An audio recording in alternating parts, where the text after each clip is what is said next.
There was a real chance at halftime that the North Melbourne faithful would be popping the champers, and then it all basically went to dirt in the second half. Part of it was in North's control, part of it was out of their control. And are we feeling any better about the doggies? Let's talk about it.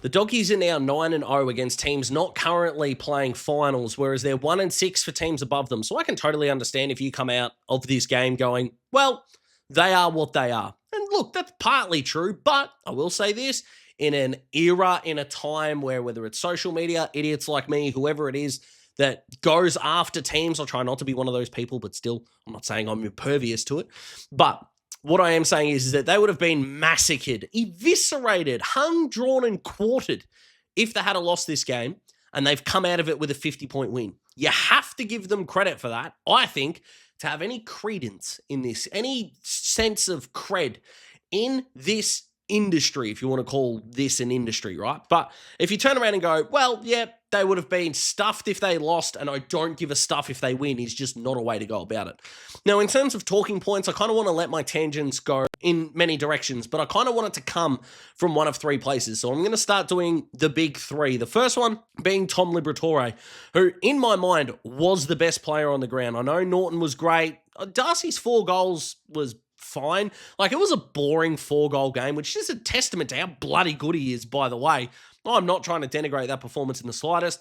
People want to tell me that Bont was awesome tonight. He had awesome moments, but I didn't think he stood out in a massive way across the night. But I just thought Libba, 27 disposals, 10 tackles, had 9 of them at halftime.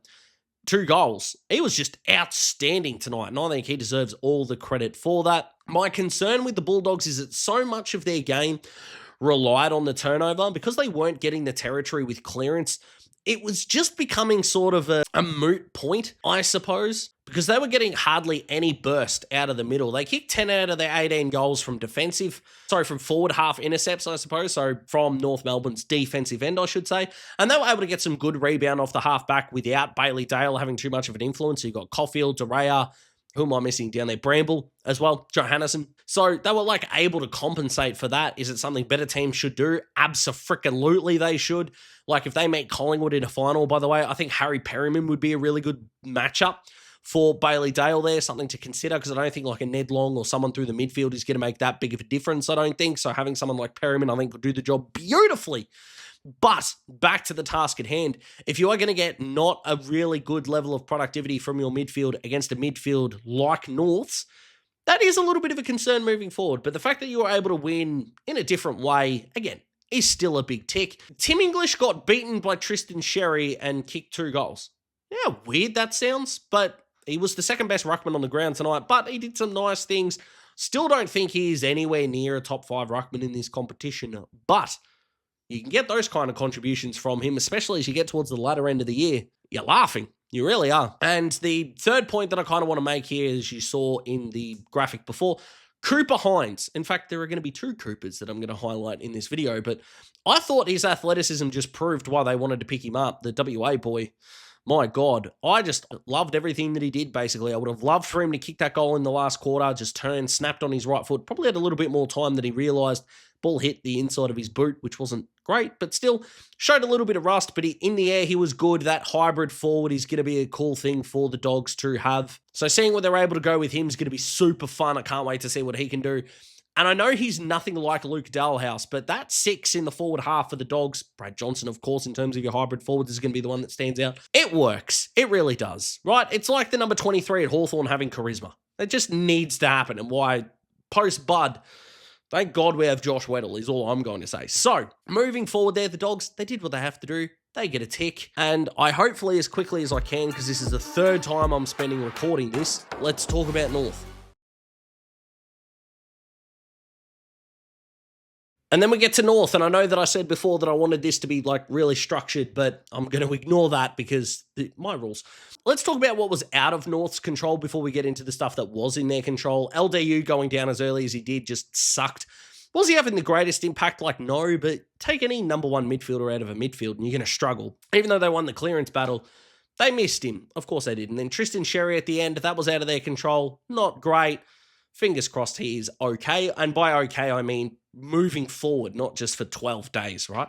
The other thing that was out of their control is the umpiring tonight was just yuck. And I do not understand why, and I get why people want to give me shit, but free kick Hawthorn needs to die until we start waking up to what the hell is going on in Bulldogs games, to be honest with you. And Bulldogs fans, if that annoys you, me saying that, well, welcome to my freaking world for 2 seconds. But it was genuinely bad tonight. It was awful. However, moving on, let's talk about what was in their control, and that's where we get to the big three. And I'm going to start with Finbar. Now, this can also extend to Will Dawson, by the way, but both of them have to stay in for the rest of the year. Jack Darling can come back, play all three of them. I don't care. But Finbar doesn't get outmarked at all. He provides a contest. His groundwork is great. His tackling and pressure acts, fan-frickin-tastic. Has to stay in. Will Dawson was North Melbourne's best key defender tonight, right? Toby Pink was also good, and Griffin Logue was awful, genuinely awful. But both of them need to stay in, and Logue just can't be a part of that key defensive group anymore. Like, it's Pink, it's Dawson, it's Matt Whitlock. I know it's going to be feeding them to the Wolves, but that's where you're at. That is just where you're at. And I think the other part of the big three that is so freaking annoying is that you got so much good territory out of clearance. In fact, let's look this up because this is going to annoy me. What were the clearance numbers like? I don't have my glasses on, which is not great. 41. Okay, so they only won clearances by 6, but they won center clearance by 2 in the end. That was way higher in the first half, by the way. And then stoppage clearances, well, math is going to tell me that they won by 4, which they did, 25-21. But up until I think it was like time on in the second quarter, center clearance North were +5, and they had kicked 7 extra points from center clearance. It's not good enough. Tristan Sherry grabbing the ball out of the ruck and hacking it forward is good for Supercoach. It's terrible for your structure. And North are not good enough behind the ball to justify jagged play. They're just not. You're not giving Constante, Curtis, Robert Hansen Jr., who should never be the sub again, by the way. He's got class, that kid. So let's give him more opportunity in a big way.